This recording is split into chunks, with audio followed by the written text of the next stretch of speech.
Assalamualaikum warahmatullahi wabarakatuh. Sekarang mata kuliah seminar ya. Pada mata kuliah ini kita akan mereview salah satu mata kuliah yang sudah kita pelajari ya pada semester 1, yaitu prinsip pengajaran dan asesmen yang efektif di sekolah menengah. Oke, itu nama mata kuliahnya ya. Panjang kan?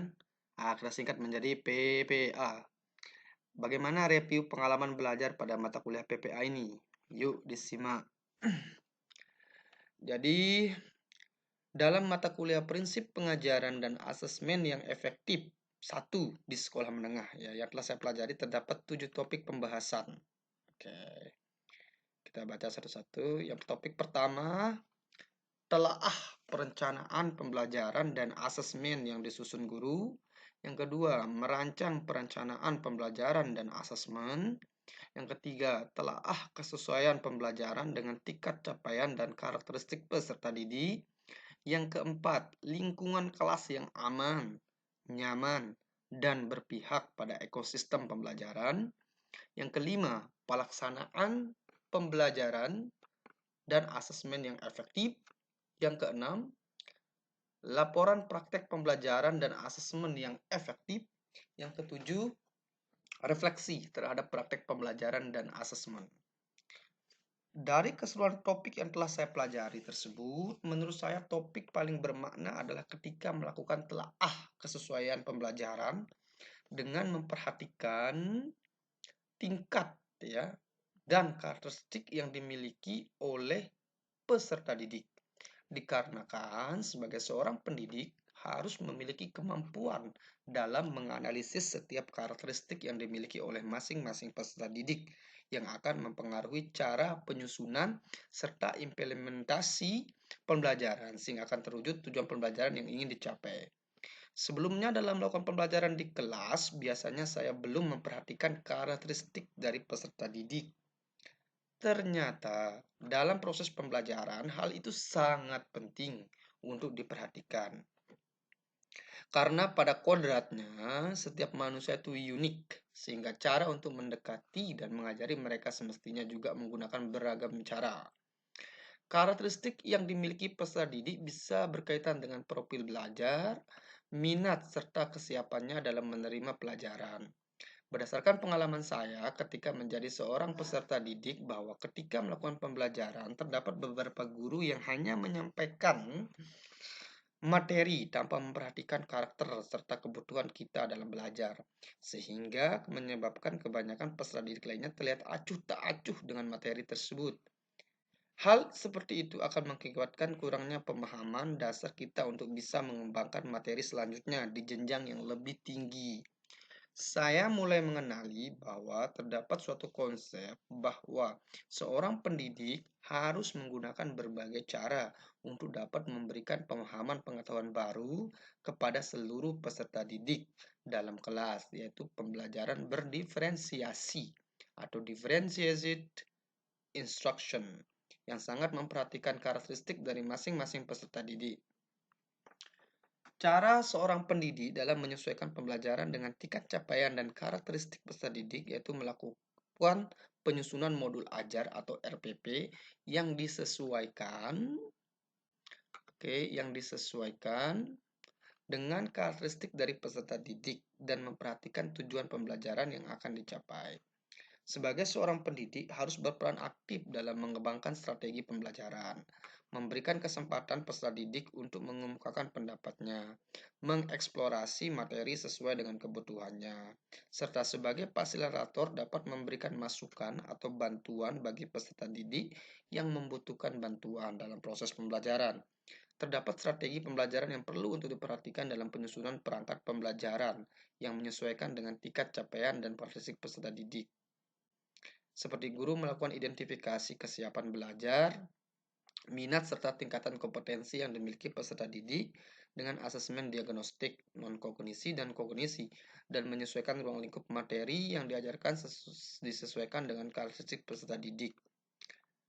Pembelajaran berdiferensiasi merupakan konsep pemberian pembelajaran guna untuk memenuhi kebutuhan dari peserta didik. Dalam hal ini, kebutuhan belajar yang ingin dicapai harus memperhatikan gaya belajar peserta didik dan diimplementasikan dengan pemberian media pembelajaran yang berbeda untuk peserta didik. Pada dasarnya, pembelajaran berdiferensiasi ini dapat dilakukan melalui 3 pendekatan, yaitu konten, proses, dan produk. Ya. Dikarenakan setiap peserta didik memiliki karakteristik yang berbeda, maka guru perlu untuk mengelolanya dengan baik, yaitu menyesuaikan dengan pendekatan tersebut sehingga dapat mencapai tujuan pembelajaran. Kemudian bagaimana refleksi pengalamannya? Mengapa perlu untuk merancang pembelajaran dan asesmen yang disesuaikan dengan tingkat capaian dan karakteristik peserta didik ini penting untuk dipelajari. Oke, langsung aja. Di sini karena sebagai seorang guru yang memberikan informasi dan pengetahuan baru, perlu mengetahui karakteristik dari yang diajarkan dalam hal ini peserta didik ya. Setiap peserta didik dalam memahami sesuatu pasti berbeda-beda kan, satu dengan yang lain.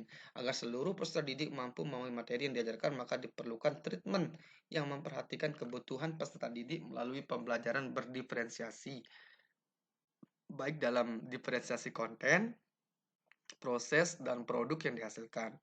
Hal tersebut sekaligus memberikan keleluasan bagi peserta didik dalam memperoleh pengetahuan dengan cara mereka. Kemudian, bagaimana saya mempelajari topik perancangan pembelajaran yang sesuai dengan tingkat capaian dan karakteristik peserta didik? Dalam proses pembelajarannya, saya lebih banyak melakukan kolaborasi dan elaborasi pemahaman dengan rekan mahasiswa lain. Karena dalam perkuliahan ini kami dibagi menjadi beberapa kelompok. Ya, proses pembelajarannya menggunakan alur merdeka dengan rincian sebagai berikut. Pertama, mulai dari diri yang berisi pertanyaan untuk mengetahui pemahaman awal sebelum masuk ke materi. Kemudian eksplorasi konsep berisi materi dan video terkait dengan topik pembahasan. Kemudian ruang kolaborasi berisi beberapa instruksi terkait topik yang didiskusikan secara berkelompok. Kemudian demonstrasi kontekstual biasanya berisi kegiatan presentasi hasil dari ruang kolaborasi yang berupa video penjelasan materi terkait. Kemudian ada elaborasi pemahaman, kegiatan untuk mengkonfirmasi kembali pemahaman hasil presentasi yang sudah memperoleh kritik dan saran dari hasil diskusi kelompok yang berbeda dan masukan dari dosen pengampu mata kuliah. Kemudian ada koneksi antar materi. Pada kegiatan ini saya mengaitkan materi yang didiskusikan dengan kegiatan PPL. Kemudian ada aksi nyata. Kegiatan ini berisi refleksi pembelajaran yang telah dilakukan. Apakah strategi yang diimplementasikan dalam mempelajari topik perancangan pembelajaran yang sesuai dengan tingkat capaian dan karakteristik peserta didik penting bagi saya? Menurut saya topik tersebut penting serta strategi yang saya implementasikan mencoba langsung membuat modul ajar atau RPP yang sesuai dengan pembelajaran berdiferensiasi agar dapat digunakan saat mengajar di sekolah dan membaca banyak referensi terkait pembelajaran berdiferensiasi sebagai acuan dalam melakukan pembelajaran. Melalui kegiatan ruang kolaborasi dan elaborasi antar rekan mahasiswa memberikan saya pengetahuan tambahan terkait proses penyusunan pembelajaran. Analisis artefak, ada di linknya ya berupa tugas ruang kolaborasi. Analisisnya adalah sebagai berikut. Pada artefak pembelajaran yang dilampirkan merupakan telaah dari modul ajar yang di dalamnya berisi komponen-komponen dalam modul ajar. Komponen detail modul ajar pada setiap pertemuan dan lampiran dalam memenuhi kebutuhan peserta didik perlu dilakukan. Analisis kebutuhan dan melakukan asesmen diagnostik sehingga pembelajaran yang dirancang dapat diimplementasikan dalam mencapai tujuan pembelajaran. Dalam pembuatannya, artefak pembelajaran ini membantu saya dalam memahami isi dari topik ini. Membuatnya dalam proses bentuk mind map memudahkan saya mengetahui hal-hal penting yang perlu ada dalam proses penyelesaian modul ajar. Apa pembelajaran bermakna di sini atau good practice-nya? Oke. Pembelajaran bermakna yang saya peroleh selama mengikuti perkuliahan ini yaitu dalam merancang pembelajaran harus memperhatikan karakteristik peserta didik seperti profil belajarnya, minatnya, kebutuhan belajarnya, dikarenakan setiap peserta didik memiliki keunikan yang tidak bisa diberikan dengan perlakuan atau treatment yang sama. Selama ini saya hanya mengetahui seorang guru dalam merancang pembelajaran hanya sebagai pemenuhan materi saja dan tidak memperhatikan karakteristik peserta didik. Konsep dari pembelajaran berdiferensiasi merupakan hal baru yang saya dapatkan dari perkuliahan ini dan bermakna bagi saya. Setiap menyusun rancangan pembelajaran, saya melakukan asesmen diagnostik untuk mengetahui karakter peserta didik agar pembelajaran yang dilaksanakan juga dapat memberikan pemahaman bagi setiap peserta didik. Melalui pembelajaran berdiferensiasi ini juga memberikan keleluasan bagi peserta didik dalam mengekspresikan hasil belajarnya dan menjadikan lingkungan belajar yang aman, nyaman, merasa dihargai dan bahagia di kelas. Khususnya untuk pembelajaran fisika yang kebanyakan peserta didik masih tidak nyaman karena sudah menjadi doktrin bahwa fisika sulit. Konsep berdiferensiasi ini yang dapat menjadikan solusi agar setiap peserta didik tidak tertinggal dengan pemahaman demi karena disesuaikan dengan karakteristik dan capaian peserta didik. Ya, cukup. Itu yang bisa disampaikan. Sekian dan terima kasih.